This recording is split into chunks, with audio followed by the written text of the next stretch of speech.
Hi, and welcome to Access Chat. We're delighted to have a friend of Access Chat here today, long-term contributor Magnus Hedemark. Delighted to have you here, Magnus. First came across you through another chat, which was neurodiverse STEM, and managed to steal you and your brain. Sure did. So, coming straight at us from your Imaginarium, where ideas are swimming around, and you can enjoy the joys of imbibing tobacco through an old proper pipe. I'm quite jealous as an ex-smoker. It's I'm sitting here enjoying your tobacco vicariously. Thank you for joining. I'm really yeah, that's a kind of special effect on the video. Yeah, Put on your 3D glasses now. Yeah, I've got some. They never get used. They're sat underneath my 3D TV, which I always watch in 2D because the 3D gives me a headache. But yeah, I'll dig them out.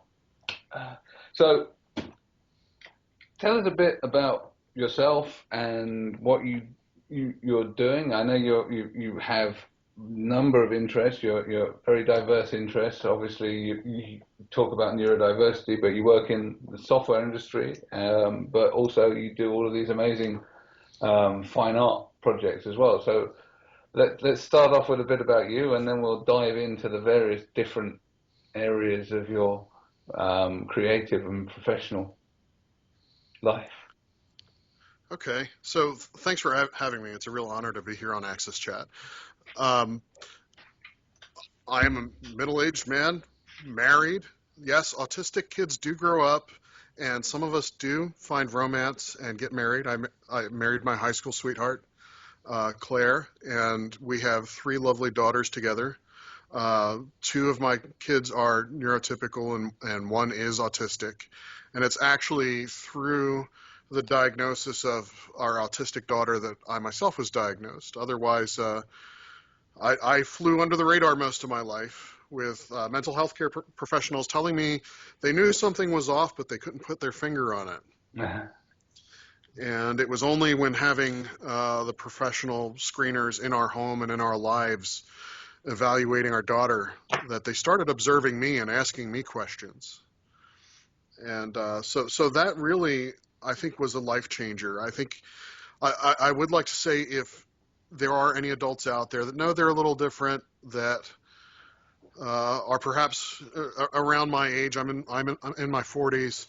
When we were kids, they did not understand autism as a spectrum disorder, and they were not able to properly diagnose us. They can now. They can today. So if you suspect, go out and get screened. It was a real life changer for me. But through that, I started intentionally living life as an adventure every day, you might say. And I don't use that word lightly. Before my diagnosis, I was very rigid in my lifestyle. I would eat at the same restaurant every day, have the same meal at the same restaurant, in the same chair every day. I was not able or interested in maintaining friendships. And it was a very lonely, solitary life. Coming out of the diagnosis, I spent some time gaining a better understanding of myself and my perspective of other people and their perspective of me. And I went on this mission, you might say, to better understand the people around me, to kind of learn the social skills that I wasn't born with. And the adventures that took me on. I mean, I became a bouncer at a rowdy nightclub. I actually joined a traditional motorcycle club. It wasn't quite Sons of Anarchy. We weren't selling guns and heroin, but we did party with the Hells Angels sometimes. Something we have in common. And one of the things that really stuck was I found a creative outlet through photography. People seemed to really like the photographs I was taking of them. And even though you can't swing a stick in my town without hitting 3 or 4 other photographers, something about my work was different, and I'm not going to say that I'm super well regarded as a photographer, but people noticed, and I had some success with that for a while. And now I'm taking it to a new step. This actually, my first entry in this project was just released last night. I call this Project MX. And it's really less about photography and more about building a deeper human connection with the people that I'm photographing. So the fellow that I just interviewed, Alex Gowan, is the director of a humanitarian relief organization, the Fishermen. So he lives in a safe apartment in Raleigh, North Carolina, in the United States. No gunfire here. But he hears that there's gunfire and shells going off in places like Ukraine or Afghanistan, the Congo, and he gets on a plane and he goes there and helps children. I thought, wow, this is an incredible person. So I'm starting to spend time getting to know those people through my eyes and then writing about them in my words. And I don't know. I think part of that's because as I've learned more about autism, I've learned that a lot of people outside of the autistic community think that because we behave a little differently, perhaps, that we lack empathy. And I have the opposite problem. I'm drowning in empathy, and I don't know what to do with it all. So Okay. I think photography and writing has proven to be a good outlet for that, and hopefully allow other people to see that even if I'm a little odd, if I twitch and shake, or maybe sometimes lose the ability to speak verbally, that there's still a lot going on in my head and heart. Yeah. No, and I've seen some of your photography. Think it's wonderful stuff. Thank you. It's very artfully done, and I mean that with great sincerity. I think that I can empathize with the some of the stuff you said. As someone that was late diagnosed with dyslexia, diagnosis is it's a tricky time, but it's also a life-changing thing, and it does force you to reevaluate who you are, how you interact with people, and I have no regrets about my diagnosis. If anything, it's been a liberating experience. So I can absolutely agree with you that it's something that people shouldn't be afraid of doing. So I think we're of a similar age. Obviously, I've paid a hell of a lot more for illegal monkey gland injections than you.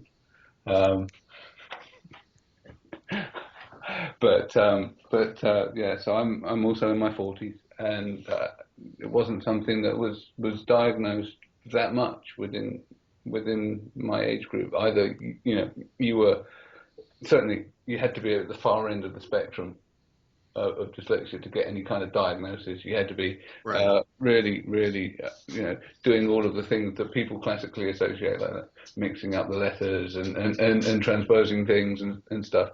Whereas someone that had a high IQ and had a hedgehog profile would just get missed. And just Absolutely. and just be sort of accused of being somewhat quirky and a bit of a dilettante and just a bit of a weird kid in the corner. And so I think it's really important that people like yourself come and talk about your experiences, talk about how you can better interact with society, understand new ways, and show fantastic creativity. Because actually, I think some of my favorite creative people are neurodiverse. There's a fantastic amount of creativity amongst the neurodiverse population. I think that's very true. Actually, the nature of consistently exceptional creativity. I don't mean like the occasional great brainstorm, but people that are able to have exceptionally creative achievements over a prolonged period of time, perhaps their lifetimes. very often these people are either neurodiverse or they have mild mental illness. And I think I've come to understand that a lot of that's because we perceive things differently than the neurotypical population, and that allows us to synthesize ideas differently than they ever might. Um, and I think that's come forward in my art. Some of my art that you've seen involved women that were painted with clay, different colors of clay. And a lot of that was really came out of my realization that I'd always seen things. Let me back up.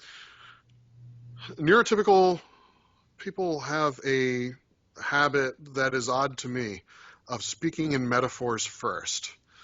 And when I hear them speak, I actually see the metaphor first in my brain. Yeah. And then I have to rewind and say, that's not what they meant. Okay. Yeah. They meant something else, and I have to think through the metaphor. So there's this school of thought that comes up a lot in spiritual conversations and artistic conversations about the Earth Mother. And so I started seeing this literal Earth Mother figure in my imagination and realizing that through my art. So that's where a lot of that project came from, is just the idea that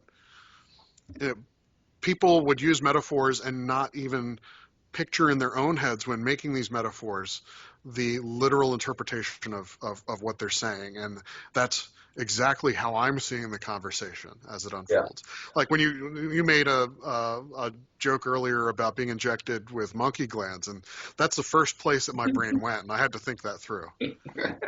Yeah, no, there was an old story I read about a few years back where the only way to keep young and beautiful was through having illegal injections from the glands of harvested from the glands of monkeys. So it stuck in my head for some reason, and I tend to use it, and it freaks people out.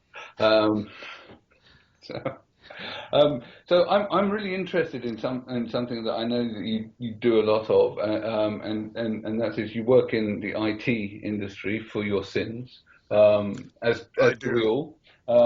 But you do a lot of work around teaching people about high performing teams and stuff like that. So, but you have an interesting take on it. So can you tell us a bit more about that? Sure. I guess it would be about 4 years ago or so. There's this real confluence of different revolutions in the IT industry that started happening, not quite at the same time, but they happened in lockstep, one behind the other. The open source movement rose up, and people started caring more about being able to see and touch and change the software that they depended on. And then the agile software development movement came up, which is a much more social way of delivering working software more rapidly. And that software is arguably more relevant and more timely to the customers that are using it. And then finally, this DevOps movement came up, which is where software developers and then the people who have to keep it running in production have two very different schools of thought. Software developers are the innovators, the dreamers of dreams, right? And they're the ones that are always releasing new features and moving the needle forward, whereas the folks on the operations side tend to be much more conservative. Their mission is to keep everything running and keep it stable. So all of these changes are terrifying. They're frightening. And culturally, that's built a wall between people that really ought to be comrades in arms working for the same objectives. So I started to see the interrelationships between these three movements, and it really resonated with me. So I've been out in front of that. I've been blogging about it. I used to work for Red Hat Software, makers of Red Hat Linux, and a lot of other open source products. So I did a lot of blogging for them and realized, one, I really like the writing. Two, a lot of people seem to really like what I was writing and asking me really powerful questions about it. which those powerful questions made me think even more about what I was writing and understand it better. And then I started getting invited to do public talks. Right now, today, you're seeing me in good form. I'm not normally quite this verbally eloquent or able to speak much at all. So I chalk it up to the tobacco and the Imaginarium. Good karma here. Yeah.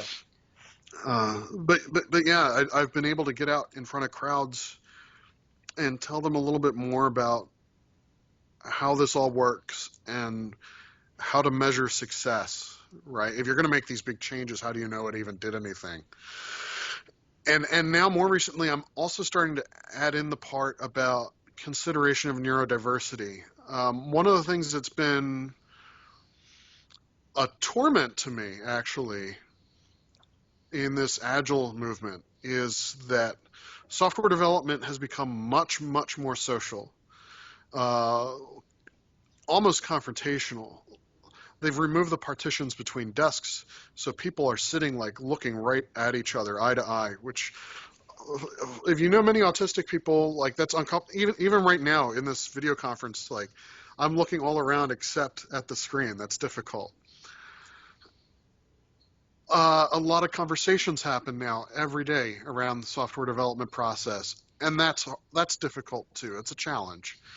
So I don't necessarily have the right solutions yet, but I'm trying to get people to think about this more because a lot of us neurodiverse people are very attracted to IT.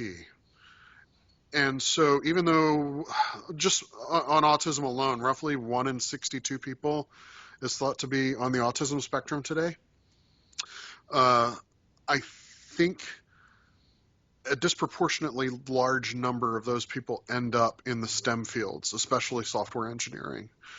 So science, technology, engineering, and math, I think, are all have a magnetic draw for us. So with so many of us being present in these organizations and the software development process becoming so much more social, I see a perfect storm brewing that is going to make it difficult for some of the most capable and some of the most creative thinkers to really thrive in an environment like that. I think it's a really interesting area because, and it's one that I've been doing a bit of work on, but most of the work's been done by a former guest of ours on Access Chat, Lena, who you'll also see on the Tuesday chat. She's doing quite a lot of work into investigating the right kind of environments for people on the neurodiverse spectra. And yes, it's not the open plan barn. There needs to be places where people can feel comfortable, and I think that I agree too that the amount of stimulation that you get in these kind of environments is not conducive to your well-being. I was sat at one point by a corridor next to the sort of kitchen area with a bean to cup coffee machine that for the first 3 hours of the day, as everyone came in, would be grinding away and screeching. Right. Drive you nuts. So there does need to be greater thought put into this. Yeah, I don't think that the kind of environment that you see with bank upon bank of sort of Japanese restaurant style bench type desks is necessarily the answer. And actually, when we've been looking at refitting our HQ, we've got areas where you've got wraparound chairs and wraparound sort of little cubby holes, which enable you to have greater privacy in an area which is otherwise open plan. It's not perfect, but it does shield you from some of that kind of distraction and noise and all of that kind of stuff. But yeah, I think there's more work to be done. I don't know whether you're familiar with the work of architecture. Another Access Chat regular. Yeah, so he's based in the Netherlands, and he's doing a bunch of research so far he's been concentrating on schools, but he's moving into the sort of workplace arena again. So he'd be definitely one to hook up with and look into it further. Yeah. We definitely need it. I think aside from the social challenges, another thing that a lot of us really struggle with is some of the ambient environmental factors. Hardwood floors are beautiful, but when people walk on them, the sound is very distracting. Fluorescent light fixtures. A lot of us can perceive the flickering, and we can hear the ballasts. It can cause migraines, nausea. Yeah. There are certain conference rooms I just cannot go into for more than 5 to 10 minutes at a time because of this. So, the HVAC system, so the air conditioning, the heating, you might hear a very loud hum or hiss, or the belts of the blowers turning. For somebody like me, part of how I'm wired, I cannot differentiate between the background stimulation and the foreground. So you and I are having a conversation, but I'm having to focus very hard on your voice, and I'm far too aware of the sound of the light ballasts above my head and the sight of them flickering. So one of the things I have to ask my coworkers to do as an accommodation to me is it okay if we can just turn the lights off for this meeting? And surprisingly, I think a lot of people are okay with it once you tell them, this causes me physical discomfort to have these lights on. A lot of people are very understanding of that. But if you're going to build out a new office space, I think it's very important to consider, with a diverse workforce, you have to take into account sensory stimulation. Maybe consider LED light fixtures instead of fluorescent. They're much more expensive up front, but they pay for themselves in a year or two and saved energy costs. And they're much better for most of us with sensory issues. Same thing if you're looking at the flooring, maybe consider carpeting instead of hardwood. I know it might not be as attractive or chic these days, but it really helps a lot to allow people to focus and get their work done. Antonio, I know you got a couple of questions. The first one is related with the previous topic. We recently organized an hackathon in the Cork Airport, and myself and my colleague that were organizing the event was asking, we need to put some rules together. We need to make sure that all the teams are aligned and they have a certain number of people. And then we realized maybe you should let that go. And we need to wait to know who is going to be there, and let's see how they are going to organize themselves naturally. And in the end, we end up with people working together as teams, and the other work, individually or in one or two. So, if we're going to put a lot of rules, some of these people, they may say, I'm going out, and this is not the place for me. And by giving them the space, actually, the one who won the event was actually working a team of just two. So, and sometimes of this type of events, I was looking to others that are happening. Almost this is something that happening regularly in different places. Sometimes there's too many rules around it, and people end up not participating or not providing the value that they could provide just because there's too many rules around them. I agree with that. One of the things I like to promote in my talks is don't be so dogmatic about your rules. But be very dogmatic about your values and your principles. Decide as an organization what's important to us. What are the things that are going to guide us morally in our decision making, and write those down and stick to those. And whenever there's a disagreement, you have something to refer back to as a moral compass. And we work, we work and we do a lot of studies around the workplace. And Neil was talking about the workplace that we have in London, but I regularly read a lot of literature around the workplace, what the workplace should be. And then what I usually do, I go, let's see if this person has ever done any sort of organizational transformation. And I often realize there's a lot of people talking about digital transformation, talking about the modern workplace, and they work from home. Okay, they don't Right. really go, they don't spend time in the workplace that they are talking about. And sometimes you see them leading the conversations or on the main blogs, on the most important blogs, the ones that are more popular. And sometimes you may see people lead all the organizations paying attention to them while they probably should be paying attention to someone else. Right. Ironically, you're seeing me here at home right now, but I usually work from an open, like a bullpen or newsroom style office space in Durham, North Carolina. And when you see me on Access Chat, I am smoking my pipe, but it's outside on the rooftop. But yeah, I go into these office spaces 3 or 4 days a week. I spend 1 or 2 days working from home, only because I really need that reprieve from the the sensory overstimulation. Uh, but yeah, I think a lot of the people making the decisions aren't the people who have to live with the outcome of those decisions. Yeah. I think it's going to be interesting because we've gone from having a head office where all of the senior decision makers within the organization had their own offices to a really open environment where they have to book hot desks. Even the CEO has to book a hot desk. And we'll see how that goes.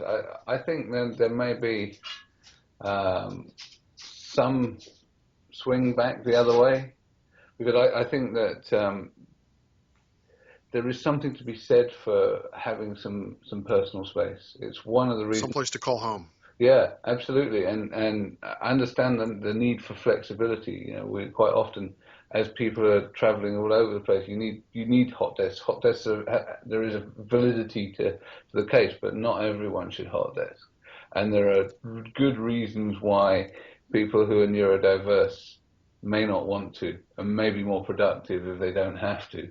You know, I work from home now. I have to say that wasn't something that I'd anticipated enjoying that much, but I'm much more productive because I have a space where I don't get interrupted. I can have my setup permanently there. I'm not having to pack and unpack everything all the time. The only problem is I'm twice the size of what I was a year ago because I'm only a few paces from the fridge. I know this pain well. Yeah. I think we're going to see this cycle of thrashing in how office spaces are appointed as long as we continue to pursue a one-size-fits-all approach. And there has to be a fundamental recognition, I believe, that we're not all the same. We don't all thrive in the same types of environments or on the same types of team structures. Sure. We are diverse. We are diverse in cultural heritage. We are diverse in neurology, in mental health, in physical capabilities. And I think office spaces and the cultures that surround those office spaces need to start playing it a little bit more loose and allowing different types of working environments within the same space to allow for those differences between human beings. Yeah. I think e-learning is almost at the same level because in the same way that we want to push a standard workplace where everybody should learn through e-learning, and we all learn differently. So I think there are two aspects that somehow connected in terms of the common approach and in the common solution for both of them. We need to give space for people to learn in a way that that works for them instead of just providing a standard. So I think that there's space for that as well. Yeah, I think it's one of these things where you frequently see, you know, whenever there's a new idea, there's a new paradigm, everyone goes chasing off, and you get these monocultures. It's a monoculture of Right. e-learning, a monoculture of open plan environments, a monoculture of, you know what, every service has to shift to digital. When in actual fact, you're much more likely to have a blended approach, and that's also the same, with people, with the way we are. We're all wired differently. I wonder how many truly neurotypical people there are out there, because again, it's a very broad spectrum. Mind you, I'm surrounded by neuroatypical people, so maybe that's why. But I'm like the Pied Piper for neuroatypical people. I think one of the things that I really wish would change is losing the stigma around being atypical. I'm one of the very few people I know who is autistic and publicly out about it, so to Yeah. speak. I do know people that I work with that are autistic but are not out about it. And I know people, I suspect a great number of specific people are on the spectrum and either don't know it or won't say it. Yes. And I think this discrepancy leads to a lot of misunderstanding and heartache, where somebody might look at another person and say, "Oh, that person is such a pedantic jerk," and they're really not. They just have different mannerisms because they're on the spectrum, and precision may be more important to them. Sure. They may not be able to read between the lines, and what comes off as being pedantic is that person just trying to make sure that they understand something correctly.